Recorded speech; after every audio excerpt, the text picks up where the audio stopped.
Assalamualaikum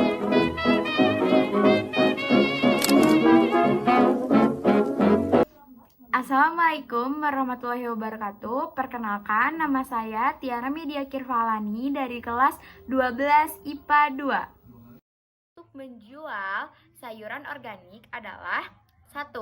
Produk yang dihasilkan produk sayuran bebas dari pestisida. Yang kedua, produk yang saya hasilkan yaitu tanaman organik lebih sehat, lebih fresh, dan lebih unggul daripada tanaman biasanya. Yang ketiga, yaitu produk hidroponik atau tanaman organik memiliki pasar tersendiri di Freshmart atau bisa dijual secara online. Bahannya adalah nilai investasi awal atau modal awal tergolong lebih mahal dan lebih besar. Yang kedua, untuk masyarakat kalangan bawah biasanya kurang minat karena cenderung harga tanaman organik yang lebih mahal daripada tanaman biasanya. Yang ketiga, membutuhkan ketelitian khusus untuk mengontrol kadar asam dalam pH tanaman organik. Kesempatan 1. Pola hidup masyarakat yang sadar akan kesehatan akan memilih tanaman organik dibandingkan tanaman biasanya. Peluang permintaan dari restoran vegetarian akan lebih besar dan menjadi peluang yang bagus. Ancaman. Yang pertama, persaingan market dapat mengancam usaha kita. Kedua, dampak dari pandemi COVID ini mengancam dan bisa membuat perusahaan kita bangkrut dan gulung tikar. Yang ketiga, menurunnya omset penjualan dikarenakan restoran-restoran ditutup sementara karena adanya PPKM. Susunan sumber daya yang dibutuhkan untuk usaha tanaman organik adalah yang pertama, money, modal yang tercukupi untuk kebutuhannya. Yang kedua, man, membutuhkan karyawan untuk membantu pekerjaan yang ada. Yang ketiga, material, bahan-bahan yang dibutuhkan harus dengan kualitas yang bagus dan terbaik. Yang keempat, method, memiliki teknik atau cara usaha yang bagus atau teknik penjualan yang bagus. Yang kelima, mekanis, memiliki alat atau mesin yang memadai. Yang keenam, market, melihat banyak peluang dan memiliki strategi marketing atau memanfaatkan peluang-peluang yang ada. Administrasi umum dan keuangan yang dibutuhkan secara offline. Yang pertama, ada tablet dan aplikasi. Yang kedua, meja untuk kasir. Yang ketiga, tempat penyimpanan uang atau mesin kasir. Yang keempat, alat TIK. Yang kelima, printer.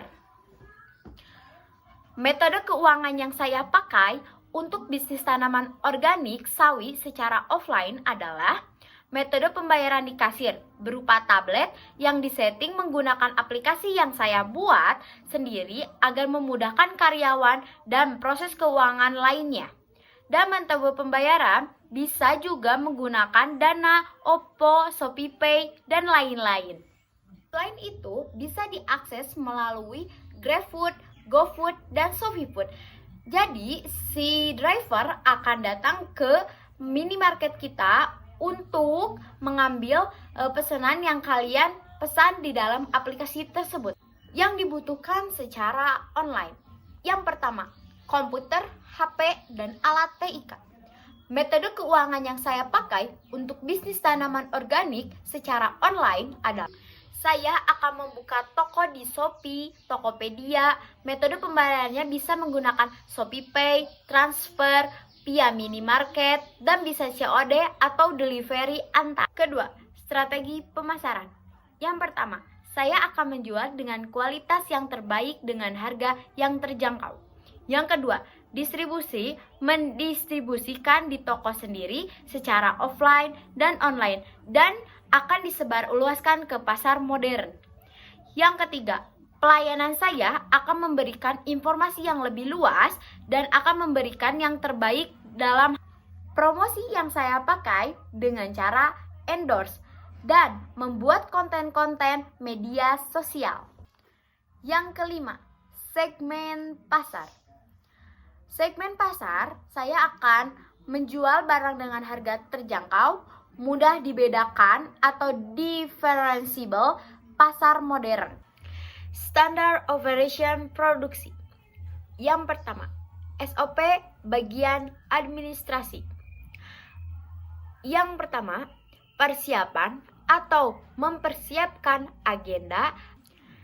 Yang kedua, menyusun rencana penilaian kebutuhan. Yang ketiga, melakukan penilaian kebutuhan. Yang keempat, membuat sebuah daftar yang akan dikerjakan. Membuat sebuah daftar yang akan dikerjakan dan dikembangkan. Yang kelima, mengumpulkan informasi dan mengidentifikasi alternatif.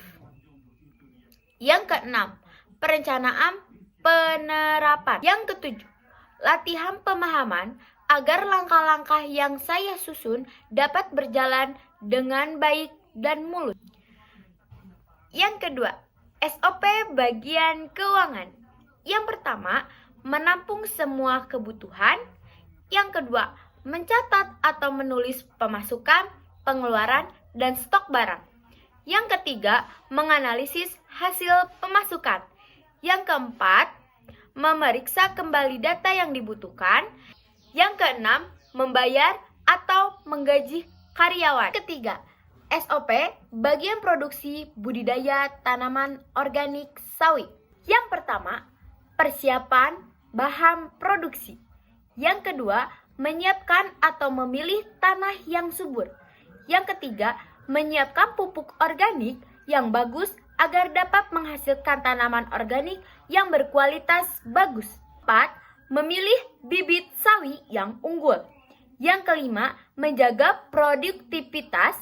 Yang keenam, menjaga kualitas produk. Yang ketujuh, melakukan perawatan tanaman dengan baik. 8. Membuat pemasaran dengan baik, rapih, dan menarik. Yang keempat, SOP bagian pemasaran. Pada bagian SOP bagian pemasaran, yaitu terdapat dua macam pemasaran secara offline dan online. Di sini saya melakukan dua pemasaran sekaligus. Pemasaran secara online. Yang pertama, memantau dan mengembangkan media sosial. Yang kedua, mengelola sosial media atau website. Yang ketiga, memutuskan target penjualan. Yang keempat, melayani dengan baik dan bijak dalam sosial media. Pemasaran secara offline, mempunyai atau memiliki lahan penjualan yang tetap agar dapat mencapai target penjualan. Yang kedua, pintar dalam berbicara yang bijak dan baik pada saat promosi produk. Yang ketiga, dapat memahami tentang pemasaran. Cukup sekian dari saya. Mohon maaf bila ada kesalahan kata. Wassalamualaikum warahmatullahi wabarakatuh.